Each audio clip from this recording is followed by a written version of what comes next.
Hello everyone and welcome back to the Prado Museum for another of our weekly sessions in English here with the nonprofit organization, the American Friends of the Prado Museum. Today we're going to be looking at this wonderful painting by Rubens and his workshop of Orpheus and Eurydice. This is a painting that was made for the Torre de la Parada series. So today we're going to talk a little bit about what is the Torre de la Parada and also this story of Orpheus and Eurydice.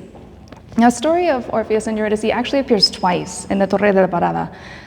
Once featuring her death, and then this scene featuring her failed attempt to leave the underworld. So first let's remember who these protagonists are, who these mythological characters are. Orpheus was the son of the god Apollo and the muse Calliope.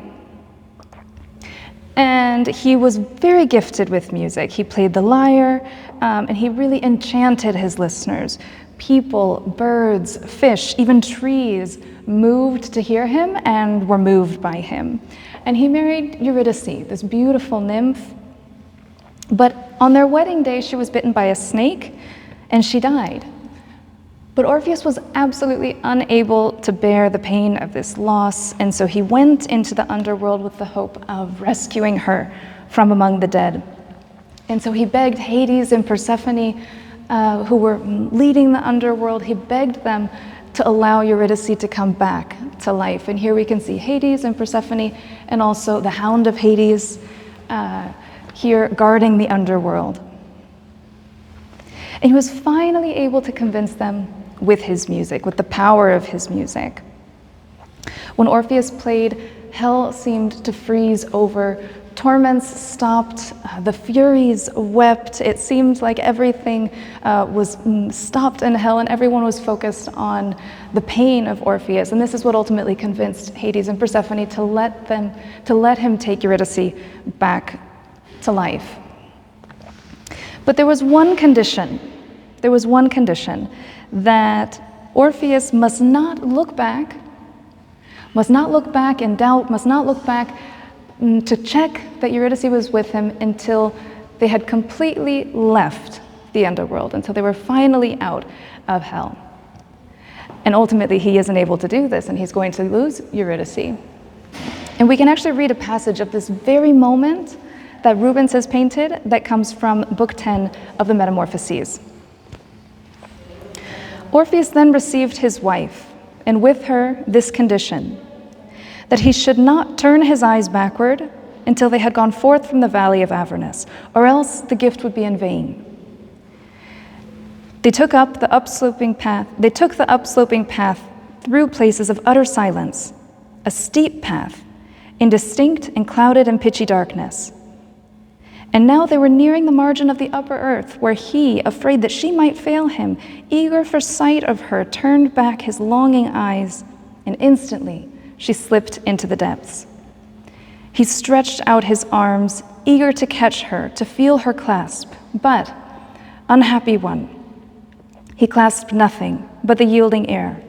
And now, dying a second time, she made no complaint against her husband, for of what could she complain, save that she was beloved? She spake one last farewell, which scarcely reached her husband's ears, and fell back again to the place whence she had come. And this is this moment, and I love reading this text, hearing a little bit of this story that Rubens is depicting, because you can absolutely see this image that he's painting, that he's interpreting, and also making his own. This is the moment that Rubens has decided to paint of Orpheus and Eurydice just about to leave the underworld, and we can see that he's reaching back, he's starting to grasp, he's starting to check that Eurydice is there, and if we look at his face, if we can see the look in his eyes just turning, he's just about to turn around, and the story that we know is just about to unfold. And of course, he's going to lose her for a second time, and this time forever. So this canvas was painted by Rubens and his workshop for the Torre de la Parada. Like I said, the Torre de la Parada is a hunting lodge that was initially built by Philip II in the 16th century, but then remodeled and completely redecorated by Philip IV in the 17th century. And here in the Prado, we have a lot of the paintings that were in the Torre de la Parada. It was one of Philip IV's most significant artistic commissions, one of his most significant projects as king. He was a very important art patron. And he hired a lot of artists from Spain, a lot of Flemish artists as well. We have paintings by Rubens, by artists that Rubens subcontracted as well, by Rubens' assistants in his workshop, also by Velázquez. So this was a really, really important artistic commission. There were at least 176 paintings that were in the Torre de la Parada of all different themes, but they were all related to this idea of this being a courtly place, a hunting place, and the artistic treatises at the time kind of dictated what a recreational palace should be decorated like, and so all of the different themes were separated into their different subjects. And the subjects that are most identified with the Torre de la Parada are the mythological series. There are over 50 mythological paintings of different images, a lot based on this book that we've just read of the Metamorphoses by Ovid. A lot of the paintings were done by Rubens and sent from Antwerp. And because of the amount of paintings that needed to be done, like I said, he did rely a lot on his workshop, and he even did some subcontract to other artists.